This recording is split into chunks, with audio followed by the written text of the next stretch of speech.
বন্ধুরা, মিজানুর রহমান আজহারীর এই ওয়াজটা শুনুন, সত্যি মন ভরে যাওয়ার মতো। আর তিনি যে কথাগুলো বলেন একদম সত্যি।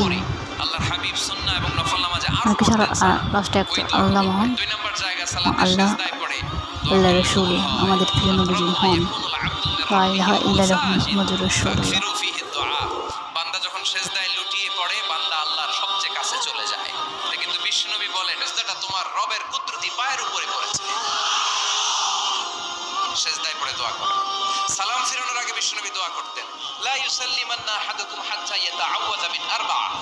আল্লাহর হাবিব বললেন, চার জিনিস থেকে পানাহ না আছে আমার কোন উম্মত যেন সালাম না ফিরায়। তারা যেন পড়ে, আল্লাহুম্মা ইন্নী আউযু বিকা মিন আযাবিল কবর, আউযু বিকা মিন আযাবি জাহান্নাম,